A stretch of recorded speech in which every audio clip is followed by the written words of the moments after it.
సరే అండి. మరిందాక కూడా రికార్డింగ్ చేస్తున్నప్పుడు మధ్యలో స్పేస్ లేకపోవడం వల్ల ఆగిపోయింది. ఇదే లాస్ట్ వీడియో ఈ యొక్క బైబిల్‌కి సంబంధించి. ఇది ఎన్ఎల్‌టి ఇల్లస్ట్రేటెడ్ స్టడీ బైబిల్ యొక్క రివ్యూ అనుకోండి, లేదా ఇది నాకు ఎంత నచ్చిందో చెప్పే వివరణ అనుకోండి, లేదా ఇంట్రొడక్షన్ అని అనుకోండి. సో ఇందాక యాక్ట్స్ వరకు మనం చూసాం, అపోస్తల కార్యాల దాకా చూసాం. ఇప్పుడు మనం లెటర్స్ ఆఫ్ పాల్ దగ్గరకు వచ్చేస్తున్నాం. మళ్ళీ సేమ్ ఇంట్రొడక్షన్ అండి. సో బ్యూటిఫుల్గా కొన్ని ఆస్పెక్ట్స్ని వీళ్ళు సర్కిల్లో పెట్టించారు. ఆ ఆర్టికల్స్ కావాలంటే ఆ పేజ్ నెంబర్స్కి వెళ్ళొచ్చు. పౌల్ని ఎలా ఇంటర్ప్రిట్ చేయాలో దానికి సంబంధించినటువంటి విషయాలు ఇక్కడ ఇవ్వడం జరిగింది. తర్వాత ప్రతి ఒక్క లెటర్ యొక్క ఇంపార్టెన్స్ ఏంటో దానికి సంబంధించిన చిన్న పారాగ్రాఫ్ ఇక్కడ ఇవ్వడం జరిగిందనమాట. ఒక లైన్లో మనకి ఎక్స్ప్లెయిన్ చేసుకుంటూ వెళ్ళే ప్రయత్నం చేశారు. ఆ తర్వాత జానర్ ఎలా ఉంటుంది ఏంటన్న విషయాలు కూడా ఇక్కడ ఎక్స్ప్లెయిన్ చేశారనమాట. తర్వాత రోమన్స్కి వచ్చేసామన్నమాట. రోమిల్కి రాసిన పత్రిక చూస్తే ఈ యొక్క చాప్టర్లో లాస్ట్ బట్ వన్ చాప్టర్లోకి ఇది వచ్చేసింది అనమాట. సో ఇలా మనం దానికి సంబంధించిన ఇంత లైక్ మీనింగ్ అండ్ మెసేజ్, అలాగే దానికి సంబంధించిన బ్యాక్గ్రౌండ్ ఇన్ఫర్మేషన్ అంతా ఇస్తుంటారు. అవుట్లైన్ కూడా ఇక్కడ ఇవ్వడం జరిగింది. ఆ తర్వాత ఇక్కడ మనం చూసుకున్నట్లయితే క్లియర్గా మనకి ఆ యొక్క టైం లైన్లో ఏ జర్నీ ఏ టైంలో చేశాడు అనే విషయాలు ఇక్కడ మనకి పౌల్కి సంబంధించినటువంటి టైం లైన్ని వీళ్ళు ఇక్కడ ఇవ్వడం జరిగిందనమాట. అండ్ బిహైండ్ ద టెక్స్ట్ అని చెప్పేసి వీళ్ళు పౌలు ఇది ఎందుకు రాశాడు, దీన్ని ఎలా ఇంటర్ప్రిట్ చేయాలి, డేటు అకేషన్ అవన్నీ ఇవ్వడం జరిగిందనమాట. అక్కడ నుంచి మనం వెళ్తే మళ్ళీ చూడండి ఎంత బ్యూటిఫుల్గా వాళ్ళు ఇమేజరీ మొత్తాన్ని ఇక్కడ ప్రజెంట్ చేసే ప్రయత్నం చేశారు. అలాగే మనం ప్రతి పేజ్ తిప్పుతూ ఉన్నట్లయితే ఏదో ఒక పేజ్లో ఏదో ఒకటి మనకు కనిపిస్తూనే ఉంటుంది. God's unified plan of salvation great article, God's grace మళ్ళీ ఒక గ్రేట్ ఆర్టికల్, తర్వాత old realm and new realm, ఇది అగైన్ మళ్ళీ 7th చాప్టర్లోకి వెళ్ళిపోతే మళ్ళీ దానికి సంబంధించినటువంటి ఇంటర్ప్రిటేషన్లో డిఫరెన్సెస్ కూడా ఉంటాయన్నమాట. సో పౌలు తన యొక్క పాత జీవితాన్ని గురించి మాట్లాడుతున్నాడా, లేదా ప్రతి ఒక్క విశ్వాసి కూడా చచ్చిపోయేంత వరకు కూడా పాపంతో పోరాడుతూ ఉంటాడా, ఆ విషయాలకు సంబంధించినటువంటి ఇన్ఫర్మేషన్ కూడా ఉంటుందన్నమాట. సో అది మీరు చూసే ప్రయత్నం చేయండి. రోమన్స్ 7th చాప్టర్ తర్వాత మనం నెక్స్ట్ గ్రంథానికి వెళ్ళిపోదాం. కొరింథీయులకు రాసినటువంటి పత్రిక. అక్కడ మళ్ళీ మనం చూసినట్లయితే గ్రేట్ ఇన్ఫర్మేషన్ మనకి ఇక్కడ ఇవ్వడం జరుగుతుంది. అండ్ దెన్ మీరు చూస్తున్నట్లయితే చూడండి కొరింథీ పట్టణానికి సంబంధించి ఇన్ఫర్మేషన్ ఇవ్వడం జరిగిందనమాట. ఇందాక మనం రోమ్కి సంబంధించినటువంటి ఇన్ఫర్మేషన్ చూసాం, ఇప్పుడు కొరింథీకి సంబంధించినటువంటి ఇన్ఫర్మేషన్ అనమాట. సో ఇలా చేయడం వల్ల ఏమవుతుందంటే ఆటోమేటిక్గా చాలా ఈజీగా మనకి ఆ యొక్క పరిస్థితులు ఏంటి, ఆ యొక్క ప్రాంతంలో ఏం జరుగుతుందన్న విషయాల పట్ల మనకంటే ఒక అవగాహన దొరుకుతుందన్నమాట. సో సాధ్యమైనంత వరకు ఆ యొక్క బ్యాక్గ్రౌండ్ ఇన్ఫర్మేషన్ ఇచ్చే ప్రయత్నం చేశారనమాట వీళ్ళు. తర్వాత గలతీయులకు రాసినటువంటి పత్రిక వచ్చేసాము. మళ్ళీ గలేషియా గురించి కూడా ఉండొచ్చు. సో రైచియస్ బై ఫెయిత్ చాలా ఇంపార్టెంట్. అదే ఆస్పెక్ట్ మనకి గలతీయులకు రాసినటువంటి పత్రికలో ఉంటుందన్నమాట. తర్వాత ఎఫ్ఎస్సికి సంబంధించినటువంటి విషయాలు కూడా చూస్తున్నాం మనం. సో ఎఫ్ఎస్ఎస్లో కొంచెం చాలా విచిత్రంగా ఉంటుందన్నమాట. ఎఫ్ఎస్ఎస్ ప్రాంతం గురించి మీరు తెలుసుకోవాలి ఖచ్చితంగా. అక్కడ అర్తమీ దేవత చాలా పాపులర్. అక్కడ దాని యొక్క థియాలజీ కూడా మనం అర్థం చేసుకోవాలి. బికాస్ ఇదే విషయాన్ని గురించి మళ్ళీ మనం తిమోతికి రాసినటువంటి పత్రికలు కూడా చూస్తూ ఉంటాం అనమాట. సో పౌలు ఏదైనా ఒక ప్రాంతానికి ఒక విషయాన్ని చెప్తున్నప్పుడు ఆ యొక్క ప్రాంత పరిస్థితులు ఏంటి, అక్కడ ఉండేటటువంటి జెంటైల్స్ ఎవరైతే ఉన్నారో, అంటే అన్యులు ఎవరైతే ఉన్నారో వాళ్ళ యొక్క రిలీజియస్ బిలీఫ్ సిస్టమ్ ఏంటి, ఎవరితో ఇంటరాక్ట్ అవుతున్నాడు పౌలు, ఎవరితో ఇంటరాక్ట్ అవుతూ ఏ విషయాలు మాట్లాడుతున్న విషయం కూడా మనం అర్థం చేసుకునే ప్రయత్నం చేయాలి. సో బికాస్ అక్కడ టార్గెట్ ఆడియన్సెస్కి ఒక రకమైన ఫిలాసఫీ ఉంటుందన్నమాట. వాళ్ళ ఫిలాసఫీ అంటే ఏంటో మనకు అర్థమైతే అప్పుడు పౌలు ఎలా ఫిలాసఫీని కౌంటర్ చేస్తున్నాడో మనకు అర్థమవుతుందన్నమాట. ఆ యొక్క విషయం తెలియాలంటే బ్యాక్గ్రౌండ్ ఇన్ఫర్మేషన్ మనకు ఖచ్చితంగా తెలియాలి. అది తెలుసుకోలేకపోతే కనుక మనం చాలా విషయాలు తప్పుడు అర్థాన్ని మనం తీసుకొచ్చేటటువంటి ప్రయత్నం చేస్తుంటాం అనమాట. సో అది మనకు బైబిల్లో దొరకదు. అది ప్రీసపోజిషన్ అనమాట. అంటే ప్రతి ఒక్కరికి తెలుసు అన్నటువంటి ఉద్దేశంతోనే పౌలు దాని గురించి ప్రత్యేకించి రాయలేదు. కాబట్టి ఆ బ్యాక్గ్రౌండ్ ఇన్ఫర్మేషన్ మనకి బైబిల్లో పౌలు రాసినటువంటి రాతల్లో కనిపించదు. అది మనం బయటికి వెళ్ళి ఆ యొక్క చరిత్ర మొత్తం చదువుకొని అప్పుడు ఓకే ఈ యొక్క దృష్టికోణంతో పౌలు ఇలా వీళ్ళని ఇలా వీళ్ళతో ఎన్కౌంటర్ చేస్తున్నాడా, ఇలా వాళ్ళతో మాట్లాడుతున్నాడా, ఇలా వాళ్ళతో ఇంటరాక్ట్ అవుతున్నాడు అన్న విషయం మనకు అర్థమవుతుంది అనమాట. మళ్ళీ ఫిలిప్పీ పట్టణానికి సంబంధించినటువంటి ఇన్ఫర్మేషన్ మనకి ఇక్కడ వస్తుందన్నమాట. ఇక బ్యూటిఫుల్ అండి, ఇంకా దీని గురించి చెప్పాల్సింది ఏమీ లేదు. So women's role in the New Testament church ఇక్కడ ఇవ్వడం జరిగిందనమాట. సో తిమోతి గ్రంథానికి సంబంధించి మనం చూస్తున్నాం కదా. సో ఎఫ్ఎస్సి పట్టణానికి సంబంధించినటువంటి విషయం ఇలాగే ఉంటుందన్నమాట. సో ఇది ప్రాబబ్లీ ఇది ఏ లైన్ తీసుకుంటుందో నాకు తెలీదు. అంటే ఈగాలిటేరియన్ వ్యూనా లేదంటే కాంప్లిమెంటేరియనా నాకు తెలీదు. ప్రాబబ్లీ ఇది ఈగాలిటేరియన్ వ్యూ తీసుకుంటుందన్న ఒక ఫీలింగ్ నాకు కలుగుతుంది. అట్లీస్ట్ అటువైపు లీన్ అవుతుందేమో అనిపిస్తుంది. నేను నోట్స్ చెక్ చేయలేదు కానీ అలాగే ఉంటుందన్నటువంటి ఫీలింగ్ నాకు వచ్చిందనమాట. మ్యాంటిల్ ఆఫ్ లీడర్షిప్ ఇది కూడా మీరు చూసే ప్రయత్నం చేయండి. తర్వాత టైటస్కి వెళ్దాము. సేమ్ ఇలాగే ఉంది. చర్చ్ లీడర్స్, అసలు ఏ పేజ్ తిప్పితే ఆ పేజ్ ఎంత కలర్ఫుల్గా ఎంత బ్యూటిఫుల్గా మనకి స్లేవరీకి సంబంధించిన విషయం ఇక్కడ ఇవ్వడం జరిగింది. తర్వాత అదర్ లెటర్స్ అని చెప్పి చివరి సెక్షన్కి వచ్చేసాము. ఈ చివరి సెక్షన్కి సంబంధించి కూడా చిన్న ఇన్ఫర్మేషన్ ఇక్కడ ఇవ్వడం జరిగిందనమాట. ఇక్కడ చూసినట్లయితే హెబ్రీయులకు రాసినటువంటి పత్రిక ఎవరు రాస్తారో మనకు తెలియదు. చాలామంది పౌలు అని అంటారు. మేబీ నేను కూడా అలా అనుకుంటేనే మంచిదేమో అనుకుంటున్నాను. ప్రస్తుతానికైతే నేను కూడా పౌలు అనుకుంటున్నాను. బట్ పౌలు కాకపోయినా ఇంకెవరన్నా it's okay, that's fine, it doesn't really matter. So superiority of the Son, so చాలా ఇంపార్టెంట్ అనమాట. సుపీరియారిటీ ఆఫ్ ది సన్ చాలా ఇంపార్టెంట్. చూస్తే అక్కడ మనకి ప్రవక్తల కంటే గొప్ప, ఏంజల్స్ కంటే గొప్ప, మోషే కంటే గొప్ప అని చెప్పేసి మనకి ఆ హై ప్రీస్ట్ల కంటే గొప్ప, లైక్ అల్టిమేట్ హై ప్రీస్ట్ అని అలాగా మనకి చాలా ఆ ఇమేజ్ని మనకు కనిపిస్తుంది అనమాట. సో జీసస్ క్రైస్ట్ని హైలైట్ చేస్తూ ఇక్కడ వీళ్ళు బాగా రాశారనమాట. సో అదే విషయాన్ని గురించి ఎక్స్ప్లెయిన్ చేస్తారు. అపోస్టసీ గురించి చాలా ఇంపార్టెంట్ మనకి, ఎందుకంటే హెబ్రీయులకు రాసినటువంటి పత్రికలోనే క్లియర్గా చెప్తారనమాట. ఒకసారి వెలిగించబడి ఆగిపోతే వాళ్ళకి మళ్ళీ తిరిగి ఇంకొక అవకాశం ఉండదన్నట్లుగా మనకు కనిపిస్తుంటుంది అనమాట వాక్యం. దాన్ని మళ్ళీ క్లియర్గా అర్థం చేసుకోవడం కూడా చాలా ఇంపార్టెంట్. స్పిరిచువల్ మెచ్యూరిటీ ఇలాగా మెల్కీసెదెక్, ఎండ్యూరెన్స్. వావ్. న్యూ కవెనెంట్, మళ్ళీ న్యూ కవెనెంట్ గురించి మనం ఇంతకుముందు ఆల్రెడీ మాట్లాడుకున్నాము సెకండ్ వీడియోలో. సో ఇర్మియానా కాదు నాకు గుర్తులేదు వచనం, బట్ ఇందాక మనం చూపించాను, ఒకసారి చూడండి. అక్కడ న్యూ కవెనెంట్ని ఇక్కడ న్యూ కవెనెంట్ని బాగా కనెక్ట్ చేస్తారనమాట.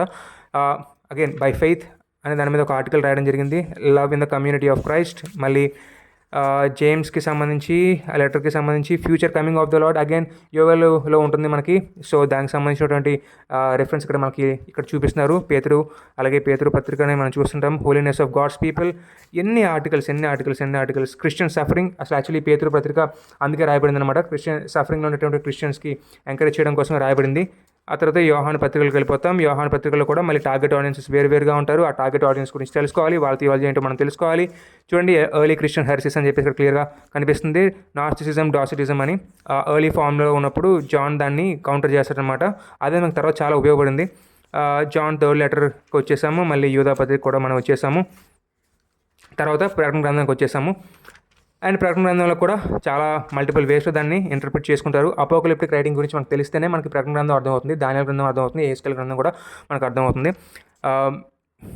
7 లెటర్స్ గురించి ఇక్కడ ఇవ్వడం జరిగింది. ఏ ప్రదేశాలు ఏ ప్రాంతంలో ఉన్నాయో మనకి ఇక్కడ కనిపిస్తుంది అనమాట. అన్నీ ఇంచుమించు ఒకే చోట ఉంటాయన్నమాట, చుట్టూ తిరిగి వెళ్తాయి అనమాట. సో థియేటర్ రెవల్యూషన్ చూస్తే మనకి ఇక్కడ అర్థమవుతుంది, ఆ ఇమేజరీ కూడా మీకు అర్థమవుతుంది. సో ఇదే బైబిల్ మీకు కావాలి అనుకుంటే, మీకు ఇది రైట్ నౌ అయితే 4,800 5,000 సంథింగ్ ఎంతో కాస్ట్లీగానే ఉంటుందన్నమాట. సో ఇదే మీకు డిజిటైజ్ వర్షన్లో కావాలంటే ఫిలమెంట్ యాప్ అని ఒకటి ఉంటుందన్నమాట. దాని మీద ఆల్రెడీ నేను ఒక వీడియో చేశాను.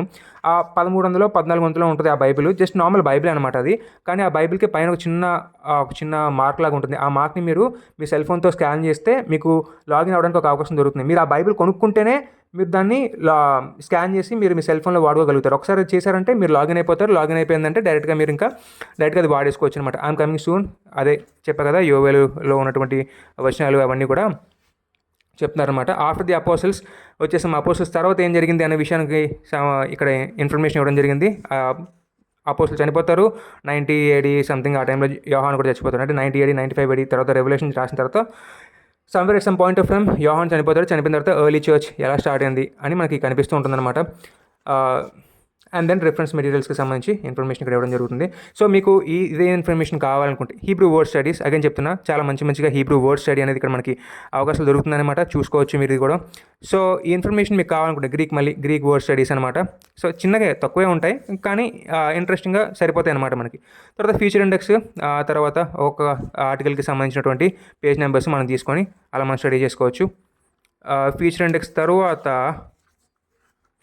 నోట్స్ ఇండెక్స్ అని చెప్పేసి ఇక్కడ ఇవ్వడం జరిగింది. మళ్ళీ సేమ్ ఇందాక నేను చెప్పినట్టుగానే నోట్స్ కావాలంటే ఆ యొక్క పేజ్ ఆ యొక్క స్పెసిఫిక్ వర్సెస్ దగ్గరికి వెళ్ళి మనం ఆ యొక్క నోట్స్ని మనం సర్చ్ చేయవచ్చు అనమాట.